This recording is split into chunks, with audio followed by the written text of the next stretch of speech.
Wesh. Yo les gars, bienvenue dans cette nouvelle vidéo. Tout savoir sur la trotte freestyle épisode 2, les systèmes de compression. Bien, avant de commencer, je vais devoir vous spécifier 2-3 petites choses, histoire que pour tout le monde ce soit clair. À l'heure actuelle, sur le marché, il existe 3 types de barres. Les barres acier, les barres titane, comme celle que j'ai là, et les barres alu, comme cette vieille French ID oversized pour les vrais qui connaissent. Il faut savoir que les barres de trotte ont 2 diamètres différents. L'un qui est en 31,8, l'autre qui est en 34,9. Les barres acier et titane feront 34,9 ou 31,8 mm. À savoir que la seule barre titane qui existe aujourd'hui en 31,8, il me semble que c'est la CDK. Maintenant, s'il en existe d'autres chez d'autres marques, n'hésitez pas à le dire dans les commentaires, ça peut être intéressant. Pour l'aluminium, c'est un petit peu différent puisque les barres aluminium seront forcément en diamètre extérieur. Elles seront forcément en 34,9 mm. En revanche, la particularité des barres aluminium, comparée aux barres acier ou titane, c'est que comme l'aluminium est plus fragile, il est plus épais, du coup le diamètre à l'intérieur, ça va faire du diamètre 31,8. Oh là, attends, 2 secondes, je m'arrête vite fait, j'ai fait une petite erreur de prononciation. Je viens de vous dire que pour les barres aluminium, on est en 34,9 extérieur, ça c'est ok, mais je viens de vous dire que le diamètre intérieur est de 31,8. Non. Le diamètre intérieur, si vous le mesurez, il ne fera pas 31,8. Ce que je voulais dire, c'est que les systèmes de compression compatibles avec cette barre, ce seront uniquement les systèmes de compression compatibles avec les barres 31,8. Donc il vous faudra obligatoirement un système de compression en 31,8 si vous voulez monter une barre alu sur votre trotte. C'est ça que je voulais dire. Pour revenir maintenant sur une dernière chose qui concerne les barres et qui est assez importante, vous avez des barres qui sont sans fente, comme celle que j'ai juste là, et des barres avec des fentes, comme celle qui est juste ici, cette vieille barre addict presque collector à l'heure actuelle. Si vous vous demandez pourquoi, c'est très simple, c'est tout simplement parce que le seul système de compression qui nécessite une barre sans fente, ça va être le SCS. Tous les autres systèmes de compression qui existent aujourd'hui ont besoin d'une fente sur la barre. Pas de panique. Je vous vois tout de suite si vous voulez monter une barre en SCS, etc. Ah mais il faut que je recoupe ma barre. Si tu veux pas la recouper, il y a une solution, c'est ça. Le SCS bar adaptateur, ça existe pour les barres en 31,8 et pour les barres en 34,9, donc tu peux y mettre dans tous les types de barres, alu, acier, titane. Ça vient se clipper comme ceci. Bon là, elle est un peu fatiguée la fente, mais... Et là, t'as plus de problème, tu peux monter ta barre en SCS sans avoir besoin de la recouper. Un bref retour rapide sur les JDD, ça ressemble à ça quand vous l'achetez. Et une coupelle sur le dessus avec le nom de la marque chez qui vous l'avez acheté. Une petite bague qui sera parfaitement, normalement posée, voilà. Et ensuite, évidemment, les 2 roulements qui te servent pour avoir ton JDD, quoi, tout simplement, puisque c'est des roulements. La bague est très importante, c'est obligatoire qu'elle soit fournie avec le jeu de direction, car elle ne sera pas fournie ni avec la fourche, ni avec le système de compression que vous allez acheter. Sans cette petite bague, vous ne pouvez pas mettre en place votre trotte, tout simplement. Petit truc et astuce pour ceux qui ne le savent peut-être pas. Il se peut que lorsque vous achetiez votre jeu de direction, votre coupelle, une fois montée, vienne frotter votre cuvette juste là. Pour ça, il y a 2 solutions qui sont assez simples. La première, c'est que avec votre jeu de direction, vous a peut-être été fourni comme une espèce de toute petite rondelle. Ça vient tout simplement se poser sur la bague d'origine de votre jeu de direction. Et ensuite, par-dessus ça, vous mettez votre coupelle et ça évite qu'elle vienne heurter, enfin frotter la cuvette de jeu de direction. La deuxième technique, un peu plus Walligan et Boostifly, c'est de prendre sa coupelle, comme je l'ai fait sur celle-là, et de venir la limer, tout simplement. 10 minutes ? Bien, on va pouvoir commencer à parler des différents systèmes de compression. Il en existe 4 sur le marché actuel. Le SCS, le HIC, le IHC et le ICS. Bien, pour commencer pour le SCS, il existe 2 types de SCS. Les SCS compatibles 31,8 et les SCS compatibles 34,9. Le mieux pour être polyvalent, c'est de prendre un SCS en 34,9 comme celui-là, tout simplement parce que, vous l'aurez vu, avec le SCS est vendu ce qu'on appelle un shim. Le shim vient tout simplement s'insérer comme il était là juste avant et permet de transformer le diamètre en 31,8. J'arrive plus à l'enlever. Le SCS, lui, comparé à tous les autres systèmes de compression, ne va pas avoir besoin de faire glisser la barre sur le tube de fourche. C'est donc pour ça que le système SCS n'a pas besoin d'une fente sur la barre, tout simplement parce que la barre a son emplacement ici, sur les 2 vis supérieures du SCS. L'emplacement qui est en bas avec les 2 dernières vis, lui, sera réservé pour le tube de fourche. Le diamètre standard du tube de fourche va venir se glisser dans la partie donc inférieure de votre SCS, juste là. Ce sera toujours la même taille, donc ce sera toujours pareil. Et ensuite, la seule valeur qui va changer, c'est la partie pour la barre, si vous prenez un SCS en 31,8 ou en 34,9, ou si vous mettez un shim sur votre SCS 34,9.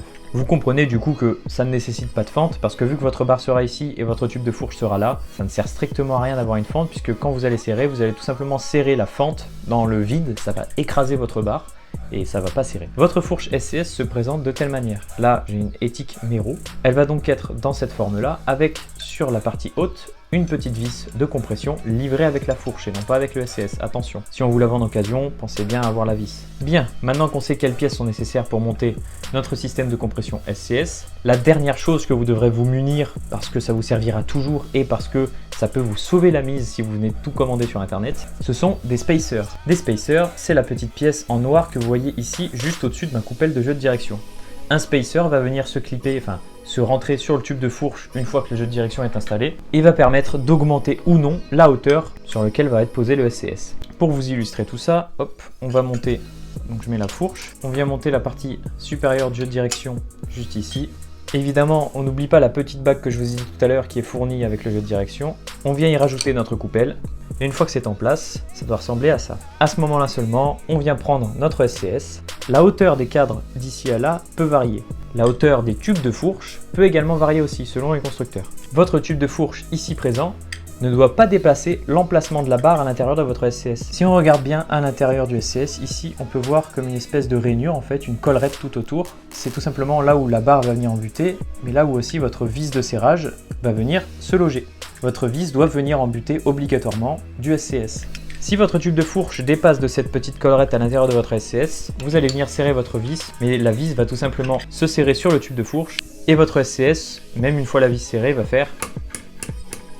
C'est bizarre comme geste ça. Le tube de fourche ne dépasse absolument pas de la collerette. Je peux donc y insérer ma vis et visser. Ça viendra pousser le collier de serrage vers le bas, ce qui va faire remonter la fourche et ce qui va venir comprimer l'ensemble. Il faut évidemment serrer avec une clé. En général, c'est une clé BTR de 6 ou de 5. Ça tourne très bien et c'est serré, donc il n'y a pas de problème. Bien, maintenant qu'on a parlé du SCS, on va parler du HIC. S'il y a bien une chose qu'il faut retenir en revanche par rapport au HIC, c'est que le seul diamètre qui est montable dessus, ce sont les barres en 34,9 mm. Vous ne pourrez pas monter de barre à vue donc sur ce système-là, car il n'accepte pas les barres en 31,8. Évidemment, les barres titane et acier 31,8 ne pourront pas passer dessus, c'est du pareil au même. Donc la fourche HIC va se présenter comme ça. Hop là, je me permets une toute petite coupure dans ma vidéo. Ce que je m'apprête à monter, pour ceux qui en auront l'œil, oui, c'est une fourche IHC et non pas une fourche HIC. Les fourches IHC auront une particularité que les fourches HIC n'ont pas, c'est le diamètre de tube de fourche qui sera plus petit qu'une fourche traditionnelle. Exemple, la fourche SCS que j'ai montée tout à l'heure, je vous ai dit que le diamètre de tube de fourche était standard, et c'est le cas. Une fourche HIC aura le même diamètre de tube de fourche, c'est pour ça que comme on peut le voir sur cette photo, une fourche SCS est convertible en fourche HIC. Bien évidemment, il faudra acheter le kit séparément si vous avez acheté de base une fourche SCS. Maintenant, dans l'ensemble, c'est exactement le même montage, donc vous verrez que pour le HIC ou le IHC, c'est la même façon de monter, à une exception près pour le IHC, mais on va y revenir juste après. Partons du principe donc que je monte un système HIC. Le système HIC, vous allez donc avoir votre fourche qui est juste là, une vis sur le dessus, le cylindre qui est là. Parfois, ça peut carrément être tout d'un bloc, ça peut se présenter comme ça, et vous venez directement visser le cylindre, en fait, tout simplement, dans le pas de vis intégré à la fourche. Vous venez mettre la fourche, ensuite, vous venez y mettre votre coupelle, ensuite, vous venez y mettre le shim. Moi, il est en deux parties, du coup. Tac. Et une fois que c'est fait, vous n'avez qu'à simplement venir visser votre vis. Tac. Là, il vous manquera juste à amener votre barre avec un collier de serrage en 34,9 bien évidemment et à visser votre collier de serrage droit avec votre fourche et c'est bon, vous pouvez rouler.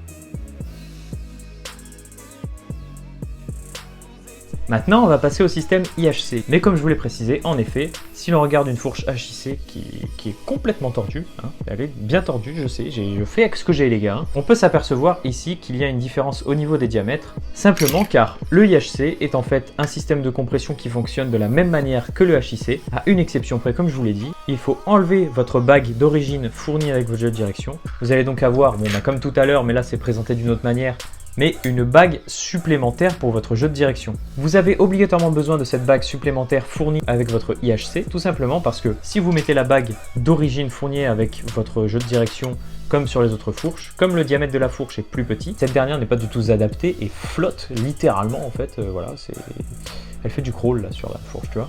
Pour le montage, là pour le coup, c'est aussi simple que le HIC. Vous venez mettre votre fourche, tac, avec la bague non d'origine, qui elle est fournie avec le IHC, vous venez mettre votre surtube, votre vis. Une fois que c'est fait, vous faites le serrage. Seulement après, vous venez mettre votre bague de jeu de direction et le tour est joué. Votre fourche est montée et la compression est faite exactement de la même manière que le HIC. Maintenant, on va répondre à la question, mais pourquoi le tube il est plus petit? Vous l'aurez compris, sur le HIC, c'est fait pour monter des barres 34,9, on ne peut pas monter de barres alu. Et sur le IHC, on peut monter des barres alu, vu que le diamètre intérieur est de 31,8, et des barres acier et titane de 31,8. Le ICS, alors celui-là, c'est une petite chinoiserie quand même. Il faut savoir que le ICS a besoin de la barre et de la fourche pour fonctionner. La fourche du système de compression ICS sera exactement du même diamètre de fourche que les fourches HIC et SCS. En revanche, sur ce système de compression-là, ce ne sont pas des barres en 34,9 que vous allez pouvoir monter, mais des barres en 31,8. Tout simplement parce qu'il n'y a pas de shime, de surtube, qui vient sur le tube de fourche. Le tube de fourche reste comme celui-là, en fait. Tout simplement, il reste neutre. Ce qui va être fourni avec votre fourche ICS, ça va être cette vis. Alors, celle-là, elle est un peu grande, parce qu'en fait, j'ai pas de fourche ICS, donc je m'adapte pour que vous ayez des visuels. Mais en gros, je vous mets quelques images, là, voilà. La fourche n'aura pas de vis à l'intérieur, comme peut l'avoir cette fourche SCS. La fourche ICS, elle, aura simplement un trou bouché sur le bout, pour que la vis puisse venir embuter au fond du trou. Le principe est assez simple. Vous rentrez la vis par le bas de la fourche. Vous la faites dépasser par le haut, par le petit trou qui dépasse. Vous venez monter votre fourche sur votre deck. Là, à ce moment-là, le seul petit outil qui va vous être utile, c'est une clé BTR qui fait la longueur de votre fourche. Alors moi, j'ai pas ce type de clé-là. Faites comme si elle y était, voilà. Une fois que votre clé est au fond, qu'elle est bien ici, là, ce qu'il va vous falloir, c'est une barre avec soit une étoile de compression, comme ceci, qui évidemment va avec ce filetage-là, soit si vous avez déjà une étique complète, l'étoile de compression est déjà soudée dans la barre, donc vous n'aurez rien à faire. Si toutefois vous montez ce système alors que vous n'avez pas de complète étique, vous n'aurez plus qu'à enfoncer l'étoile suffisamment, ne l'enfoncez pas trop, essayez d'abord de monter votre fourche, de regarder comment elle dépasse, en sachant qu'une fourche ICS naturellement va être beaucoup plus grande que les fourches SCS ou HIC. Vous enfoncez donc votre étoile suffisamment, vous essayez au fur et à mesure jusqu'à que votre fourche rentre, votre fourche qui devrait arriver au moins jusque là. Si vous l'enfoncez trop, avec votre vis, vous n'atteindrez plus l'étoile, c'est pour ça que je vous dis d'y aller à tatillon. Au bout d'un moment, quand votre barre rentrera en entière, à ce moment-là, vous pourrez commencer à visser la vis dans l'étoile de compression que vous venez de mettre dans votre barre. Une fois que tout est monté et que tout est serré, vous n'aurez qu'une seule chose à faire, serrer le collier de serrage 31,8 qui sera sur votre barre ou 34,9 si vous mettez une barre aluminium.